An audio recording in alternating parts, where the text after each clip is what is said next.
se tratan mal en agudo, no se diagnostican, llegan al choque cardíaco, por ejemplo, la tratamos con decamiméticos que deberían estar integrados, porque esto después nos podemos platicar algo de la cardiotoxicidad mediada por calcio y obviamente el depósito de calcio mediado por fármacos de uso como la dopamina, la dopamina, la micrinona. No se deberían manejar con estos fármacos estas mujeres, y después de que salen, pues tendríamos la obligación de darles antifibróticos, porque lo que les va a prolongar el daño es la fibrosis, y eso es lo que puede ser una diferencia muy grande entre evolución en bien, porque evolución en la mayor fibrosis, mayor remodelación ventricular inadecuada, y eso es lo que me puede.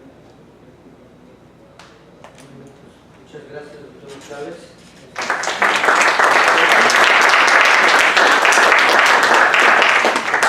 Bueno, pues para mí es un verdadero honor ahorita presentar al doctor Antonio Magaña. El doctor Antonio Magaña es un gran amigo, igual que el doctor Chávez, excelente cardiólogo, en el máster de insuficiencia cardíaca en Suiza. Ha participado en múltiples protocolos de investigación, tanto nacionales como internacionales, como ya lo escucharon. Y bueno, qué mejor que el doctor Antonio, que es una verdadera autoridad en insuficiencia cardíaca a nivel nacional e internacional, para hablarnos del tratamiento del estado del arte. Y bueno, sin más preámbulos, los dejo con el doctor. Gracias, doctor. Muchas gracias, muchas gracias por la invitación. Gracias a mi amigo, a mi maestro, el doctor David Luna, a quien le tengo un extraordinario y gran cariño de toda la vida. Él siempre, desde hace ya muchos años, ¿no? Nos conocimos casi de niños, llevamos una amistad que hasta hoy perdura, en la que pues trabajamos juntos prácticamente todos los días en la Universidad de Anáhuac también. Y bueno, también quisiera agradecer a este hospital, que las únicas 2 veces que he estado hospitalizado en mi vida ha sido aquí. La última hace un mes, estaba buena la gelatina, y aquí estamos, la verdad, con mucho gusto ya recuperados para compartir un poquito de lo que hacemos todos los días y de lo que en un momento dado consideramos se debe hacer en el terreno de la falla cardíaca. Y bueno, esto del estado del arte a mí siempre se me hace un título muy taquillero, pero un poquito, por lo menos para un ponente como yo, un poquito sobrepasado, porque pues yo no soy quien para dar un estado del arte. Simplemente me gustaría invitarlos a dar un viaje por el tiempo hacia lo que hoy consideramos es el tratamiento óptimo de la falla cardíaca, y muy particularmente de la falla cardíaca con fracción de expulsión reducida, que es donde tenemos el mayor cuerpo de evidencias, de éxito, y dónde estamos parados el día de hoy. Entonces, cuando hablamos de la insuficiencia cardíaca, es un problema fuera de control, definitivamente creo que no nos equivocamos. ¿Por qué? Porque su incidencia está en aumento. Hoy, lo cierto es que las guerras, como las que vivimos, dejan pocos muertos pero muchos heridos. ¿Y a qué me refiero? Pues es difícil que se nos muera un paciente en la fase aguda de un infarto, ¿no es cierto? Realmente después de la era trombolítica y con la repercusión mecánica temprana y adecuada y los programas de infarto, pues los pacientes llegan a sobrevivir en más del 90% de los casos cuando tienen buena suerte de llegar a un hospital como este, por ejemplo, o a un hospital como el Centro Médico, el 20 de noviembre, etc. Pero el hecho de que el paciente no muera en el evento agudo del infarto, pues no es equivalente a que el paciente está sano, estaremos de acuerdo en ello. Entonces, ni la trombolisis exitosa, ni los stents en la intervención coronaria percutánea primaria, pues van a restablecer al 100% la salud de los individuos. Si estos individuos no son llevados a un seguimiento estructurado, a una rehabilitación cardíaca, a un cambio de estilos de vida hacia el cardio saludable, pues el enfermo va evolucionando hacia la falla cardíaca. Y esto lo demostramos en los países más altamente desarrollados en el mundo. En el Hospital Universitario de Zúrich, que es donde tuve la oportunidad de formarme en falla, pues no teníamos problema de reperfundir. Me tocó ver el helicóptero llegar al pueblito donde estaba el abuelito de Heidi infartado, y en 40 minutos estaba abierta la arteria. Realmente no tenían ese problema. El problema era la falla cardíaca. ¿Por qué? Pues porque los pacientes vivían mucho tiempo, porque los pacientes llegan a edades muy avanzadas, porque los pacientes están mucho tiempo expuestos a comorbilidades como la hipertensión, la diabetes, la dislipidemia, la obesidad, el tabaquismo, etc. Y entonces eso habla de que en países como Estados Unidos cada año se diagnostican cerca de 660.000 nuevos enfermos con insuficiencia cardíaca.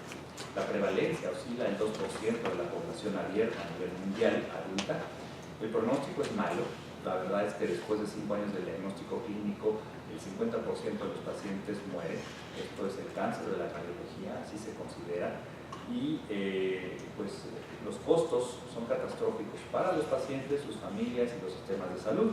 Solo los norteamericanos derivan en el gasto, tanto directo como indirecto, de la falla cardíaca cada año, cerca de $30.000 millones. O sea, $30 billones se destinan para el manejo de este síndrome clínico.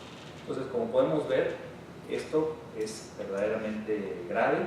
Habrá que hacer una evaluación de qué es lo que hemos estado haciendo y cambiar sobre todo los paradigmas que pues, durante muchos años hemos manejado y que no necesariamente nos estén llevando o ubicando en terrenos de éxito. Y para empezar esto, pues lo primero que tenemos que hacer es conocer la fisiopatología de mi maestro, mi amigo, el doctor Juan Carlos Necoechea. Pues es un experto. Yo siempre me enamoraba de sus clases de fisiopatología. Me hubiera encantado estar hace unos minutos por acá. Tuvimos una alarma sísmica que hubo que evacuar el hospital hace unos minutos y bueno, nos retrasó. Pero estoy seguro que él les dio un viaje muy completo alrededor de este tema de fisiopatología de la insuficiencia cardíaca.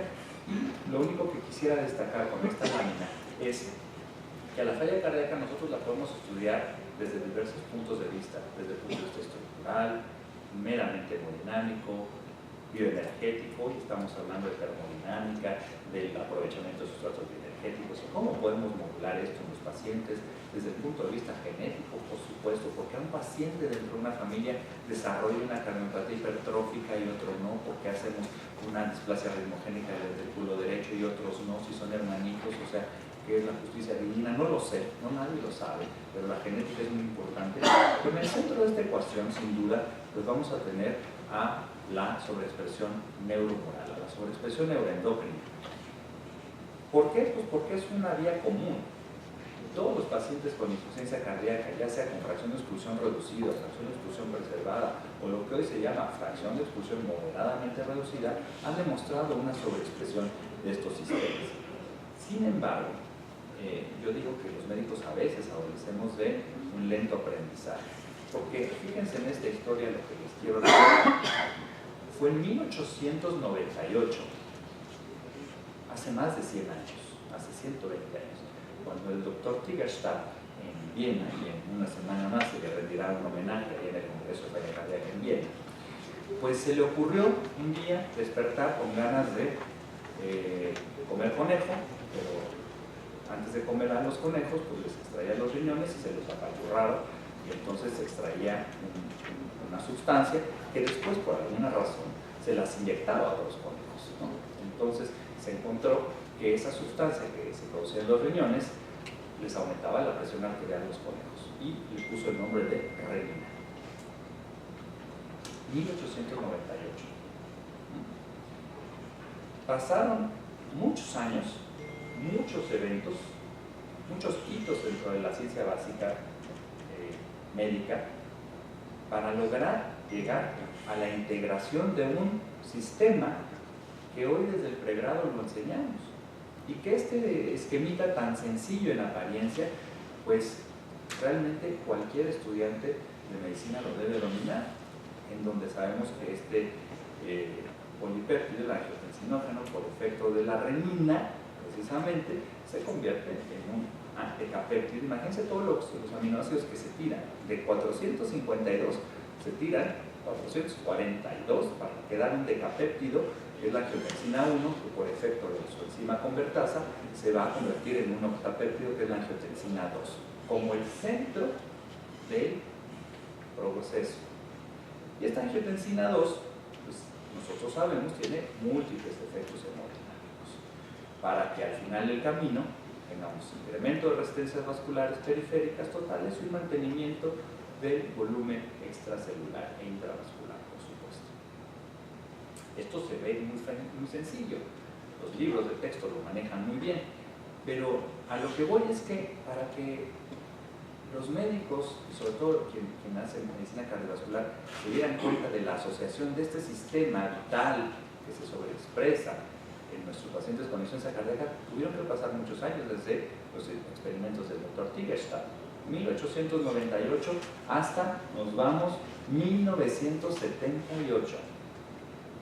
80 años, 8 décadas, para que saliera publicado el primer artículo en Circulation, en donde se asociaba el papel del sistema renina-angiotensina en la insuficiencia cardíaca. Hasta antes de esto realmente no pintaba mucho. Y en ese momento, un experimento muy elegante demostró cómo al inhibir este sistema con un fármaco que ya no se usa más, que era el teprótido, pues lográbamos beneficios hemodinámicamente deseables para los pacientes con insuficiencia cardíaca. No solamente disminuíamos las resistencias vasculares sistémicas, las pulmonares, sino que incrementábamos el gasto cardíaco. ¿Cómo? Con vasodilatación incrementamos el gasto cardíaco. Hoy es muy fácil explicarlo, pero en 1978 dio muchos dolores de cabeza. Pero algo importante en esta primera publicación fue que a la par de inhibir a la angiotensina con teprótido, se observó que este fármaco inhibía también la expresión del sistema nervioso autónomo, particularmente a nivel simpático, y que la expresión de norepinefrina plasmática disminuía de forma significativa. Y entonces se pensó que había una unión y había una vinculación importante entre el sistema renina-angiotensina con el sistema nervioso autónomo. El teprótido era difícil de manejar, era parenteral, se siguieron desarrollando como ahora como una diana terapéutica el bloqueo del sistema renina-angiotensina, y se desarrolló un medicamento que seguramente ustedes han oído, casi todos hemos empleado, quizás menos los jóvenes que están aquí, que es el fármaco SQ20881. ¿Suena? Este es el artículo original, publicado también a finales de los años 70 por Harold and Ross, en donde la administración de este producto a tan solo 8 pacientes con insuficiencia cardíaca y fracción de expulsión de menos del 40%, pues atraía, por medio de la inducción de la ECA, beneficios hemodinámicos apetecibles. Y este medicamento hoy lleva el nombre de captopril. ¿Suena? Un año después, un nuevo, como se anunciaba en ese entonces, un nuevo inhibidor de la convertasa de angiotensina, el enalapril, demostró lo que ya se había visto en el caso del teprótido, en el caso del captopril, y bueno, demostró que incluso siendo dosis dependiente, había en estos pacientes beneficios hemodinámicos deseables, porque en ese entonces todo era hemodinámica y era cateterismo para estudiar la falla cardíaca y demás. Entonces había beneficios interesantes, incluso que se perpetuaban, pero no fue sino hasta los años 80 que empezó el boom de este nuevo paradigma de la medicina basada en evidencias a crecer, y entonces pues los estudios con desenlaces duros como el SOL, el Consensus, el SEI, el BIGEF, el SOL, el su brazo de tratamiento, todos de manera categórica, de manera estadística y clínicamente significativa, demostraron que el uso de inhibidores de la ECA, ¿sí?, pues disminuía los riesgos de muerte. Es decir, salvaba la vida de los pacientes con insuficiencia cardíaca cuando estos medicamentos se adicionaban al tratamiento habitual hasta ese momento. Claro, muchos de ellos, estos estudios eran comparados con placebo en ese momento, pero como podemos ver en la lámina, las causas de mortalidad disminuían y de una manera razonablemente rápida. Hoy para nosotros esto es historia, hoy para nosotros esto es muy conocido, pero a donde hemos llegado al día de hoy es a reconocer todo el transcriptoma de la expresión del sistema renina-angiotensina-aldosterona. Y hoy sabemos que el sistema renina-angiotensina-aldosterona no solamente conlleva efectos hemodinámicos positivos y negativos, por supuesto, sino que también está involucrado en la inflamación, que no es otra cosa más que el lenguaje del cuerpo. La inflamación es cómo se comunica nuestro cuerpo. Entonces, el sistema renina-angiotensina-aldosterona pues también tiene que ver con la expresión de citoquinas proinflamatorias, de moléculas de adhesión celular, de las vías de las caspasas para la apoptosis, etc. Entonces, nuestro conocimiento ha llegado a ser mucho más amplio. Y podríamos pasar todos los minutos hablando de ello, pero ¿qué es lo que en la medicina basada en evidencias nos dicen las guías de práctica? Bueno, que con estos conocimientos, la inhibición de la ECA es recomendada en todo aquel paciente con insuficiencia cardíaca, con fracción de expulsión reducida, que esté sintomático y con el objetivo de reducir el riesgo de hospitalizaciones y muerte, es decir, mejora el pronóstico y mejora la morbilidad. Y esta recomendación se da con la más alta clase y con el más alto nivel de evidencia. Esto es muy importante destacarlo hoy en el 2018, porque por alguna razón, sobre todo nosotros como cardiólogos, se nos hace un poquito indigno usar niveles de la ECA, pues eso es del médico familiar, ¿no? Menos en la política. Bueno, pues cuando vamos a Europa vemos que esta es la primera línea, porque debe de ser la primera línea. Quizás estamos vacunados ante el fantasma de la tos, ¿no? Nos han asustado con la mano del muerto con el fantasma del angioedema. Realmente vemos muy poquitos angioedemas por el uso de IECAs. Sí vemos muchos pacientes con tos, pero el hecho de que esto suceda no es sinónimo de que nosotros debamos sustituir un IECA por un ARA2, porque los bloqueadores específicos del receptor tipo 1 de angiotensina 2 solo deben ser limitados para aquellos pacientes que exhiban una intolerancia a un IECA. Nada más, porque no hay un solo estudio que haya demostrado su superioridad. Y cuando hablamos de sistemas de salud y hablamos de una ética utilitarista, pues por una unidad terapéutica de un ARA2 yo puedo comprar 20 unidades terapéuticas de un IECA. Entonces, esto hace que los países más desarrollados con medicina altamente social, como el Reino Unido, como Canadá, pues lo usen así. Y que incluso se sancione aquel que se salta este primer paso. Pero si ustedes se fijan en la recomendación de las guías, dice, un IECA está recomendado en adición de un beta bloqueante. O sea, no solo, yo tengo que usar un IECA y tengo que usar un beta bloqueante en estos pacientes. ¿Por qué? Porque hay muchos beneficios en el empleo de beta bloqueadores en la insuficiencia cardíaca. Yo me recuerdo todavía en los años 90, que es cuando tuve mi entrenamiento en centro médico, pues esto se satanizaba y nos decían, no retes al BI, no le pongas beta bloqueador, lo vas a matar. Cuando Bachstein, desde 1973 en Gotemburgo, había empezado a usar metoprolol en la cardiopatía dilatada. Nos llegó un poco más tarde. Y hoy sigue siendo un asunto pendiente porque no más de la mitad de los pacientes con insuficiencia cardíaca en nuestro país tienen un IECA. Y cuando lo tienen un mal beta bloqueante. Y cuando tienen el beta bloqueante no solamente es malo, sino que a veces es en dosis homeopáticas, es decir, no está protegido. ¿Por qué usar un beta bloqueante?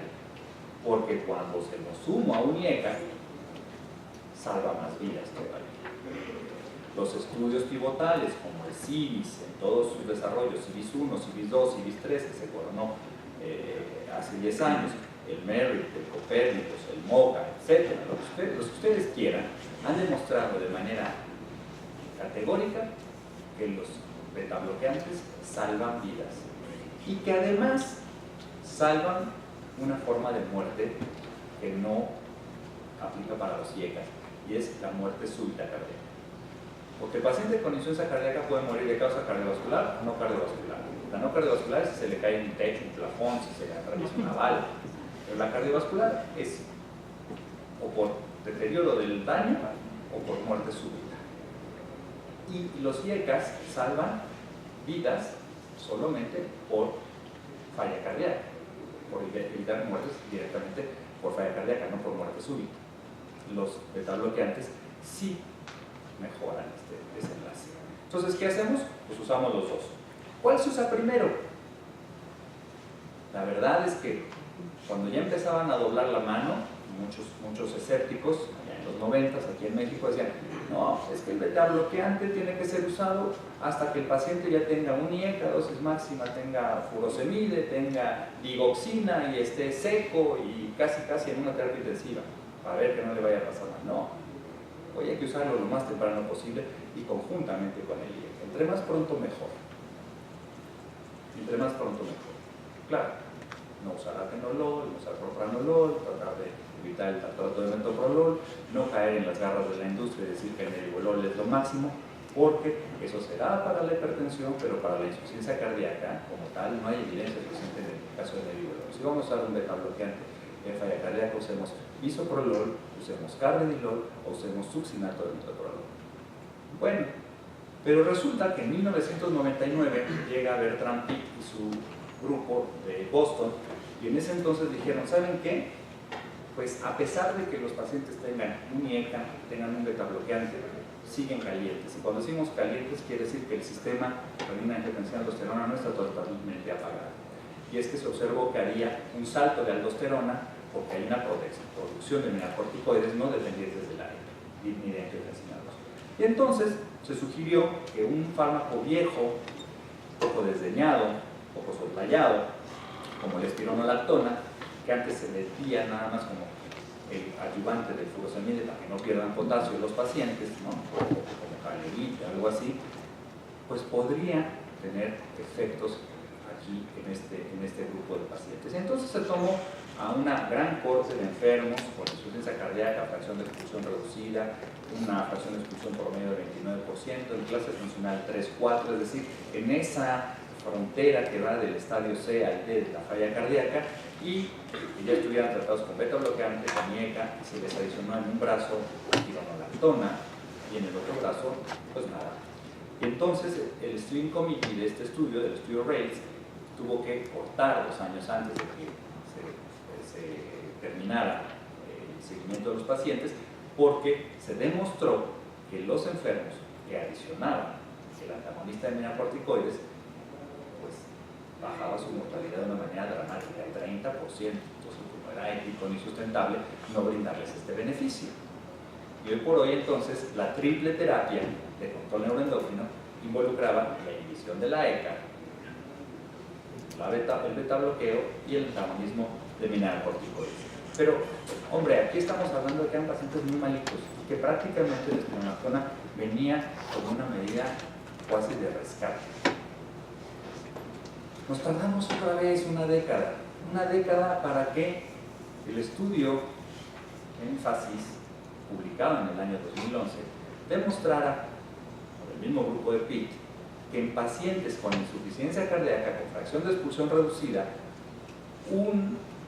la adición de un antagonista de aldosterona, en este caso fue eplerenona, pero pacientes que estaban en clase funcional 1 o 2, o sea, muy poco sintomáticos, este triple terapia de control neuroendocrino tenía desde muy temprano beneficios sumamente